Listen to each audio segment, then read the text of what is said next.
Hi friends, இன்றைக்கி நம்ம வீட்டிலையே எப்படி நெய் உருக்கலான்ட்டு பார்க்கலாம். நான் வந்து ஒரு 10-20 நாள் ஆடையை வந்து எடுத்து வச்சுருக்கேன். இதை வந்து அப்படியே மிக்ஸி ஜாரில் போட்டு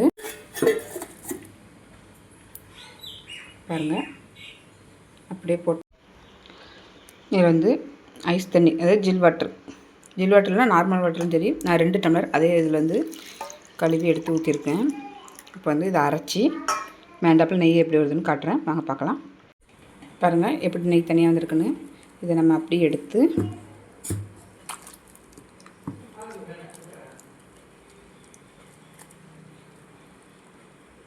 தனியாக ஒரு பாத்திரத்தில் எடுத்து வைக்க போகிறேன். இது எப்படியும் ஒரு 100-150 நெய்க்கு நமக்கு வந்துடும்.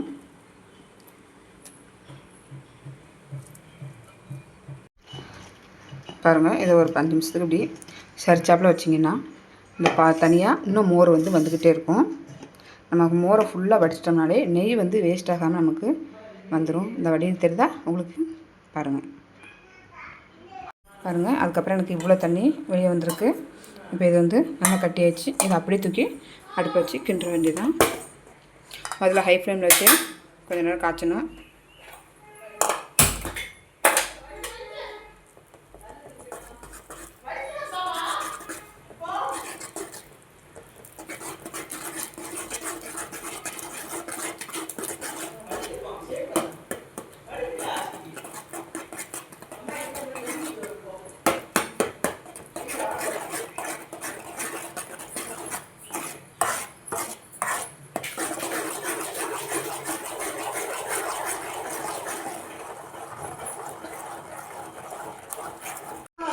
பாருங்கள், இப்படி கொஞ்சம் கொதி வர ஆரம்பிச்சோன்னா நம்ம அப்படி கொஞ்சம் தீயை குறைச்சி வச்சுட்டு காய்ச்ச வேண்டியதான்.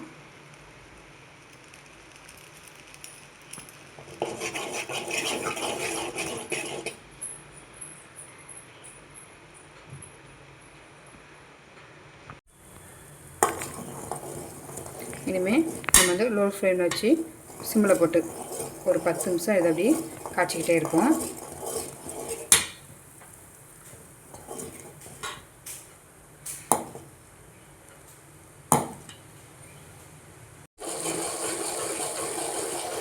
பாருங்கள், எனக்கு லைட்டாக சுற்றி நெய் வந்து வர ஆரம்பிக்கு. நீங்கள் கிண்டுறதை விட்டுறக்கூடாது, இப்படி கிண்டி கொடுத்துக்கிட்டே இருக்கணும். இல்லைனா அடியில் பிடிச்சிச்சுன்னா உங்களுக்கு வந்து எல்லாமே நெய் வந்து அடியில் பிடிச்ச மாதிரி ஆயிடும். பாலாடை ஃபுல்லாக இப்படி கிண்டி கொடுத்துக்கிட்டே இருங்க. சுற்றி பாருங்கள், எனக்கு நெய் மிதந்து வர ஆரம்பிக்கு. சிம்மில் போட்டு இப்படி கிண்டுங்க. ஹை ஃப்ளேமுக்கு கூட்டிடாதீங்க, அப்புறம் நெய் வந்து கருக ஆரம்பிச்சிடும். பாருங்கள் நெய் எப்படி வந்திருக்குன்னு. கிண்டி கொடுத்துட்டே இருங்க.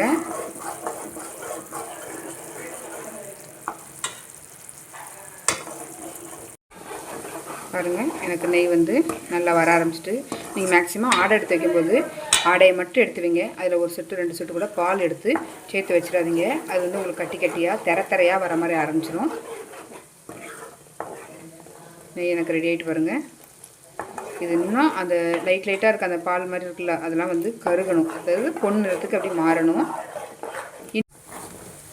பாருங்கள், இந்த ஸ்டேஜில் நம்மகிட்ட வந்து கருவேப்பிலை இல்லை முருங்கைக்கீரை இருந்துச்சுன்னா அதில் வந்து இப்படி ஒரு குப்பை எடுத்து அப்படியே போட்டுருங்க. ஓகேங்களா? பொரியுது சவுண்டு கேட்க. முருங்கைக்கீரை தான் இருக்குன்னா முருங்கைக்கீரை போடுங்க, இல்லை கருவேப்பிலை மாதிரி போடுங்க. நான் கழுவி நல்லா ஈரத்துணி அந்த ஈரம் இல்லாமல் தொடச்சி எடுத்து வச்சுருக்கேன் கருவேப்பிலையை. இப்படி சிம்லேயே ஒரு 5 நிமிஷம் இப்படி கிடக்கட்டும். பாருங்கள் எப்படி நுரை பொங்கி போய் வருதுன்னு. இந்த நுரை ஃபுல்லாக அமுங்கி நமக்கு வந்து அந்த நெய் தெரிய ஆரம்பிக்கணும். அது வரைக்கும் சிம்மில் தான் கிடக்கணும். ஆஃப் பண்ணிடாதீங்க. உங்களுக்கு ஐயோ என்ன மாதிரி வந்துருச்சு, நமக்கு நெய் ரெடி ஆகிட்டு அப்படின்ட்டு ஆஃப் பண்ணக்கூடாது. இந்த நுரை ஃபுல்லாக அமுங்கி நெய் மட்டும் தெரியுற மாதிரி இருக்கணும். பாருங்கள், எனக்கு வந்து அந்த நுரை ஃபுல்லாக போய் அப்படி நெய் தெரிய ஆரம்பிக்க போகுது. பாருங்கள், நெய் நல்லா தெரிய ஆரம்பிச்சிட்டா மற்ற எல்லாமே பொன்னிறமாக நமக்கு இதாகிடுச்சு. பாருங்கள், நான் இதுக்குன்னு ஒரு அரிப்பு தனியாக வச்சுருப்பேன். அதை வச்சு இருத்து ஊற்றி நம்ம வந்து பிள்ளைங்களுக்கு கொடுக்கலாம். பாருங்கள், நான் எடுத்துக்கிற போகிறேன். எனக்கு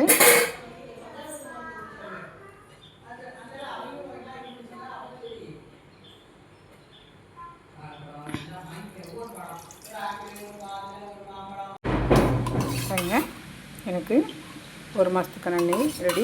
நான் வந்து 150 நெய்க்கான எனக்கு இருக்குது. உங்களுக்கு இந்த வீடியோ பிடிச்சிருந்துச்சுன்னா லைக் பண்ணுங்கள், ஷேர் பண்ணுங்கள், கமெண்ட் பண்ணுங்கள், சப்ஸ்கிரைப் பண்ணுங்கள். உங்களுக்கு என்ன வீடியோ நான் அப்லோட் பண்ணிட்டு கண்டிப்பாக கமெண்ட் பண்ணுங்கள். தேங்க்யூ.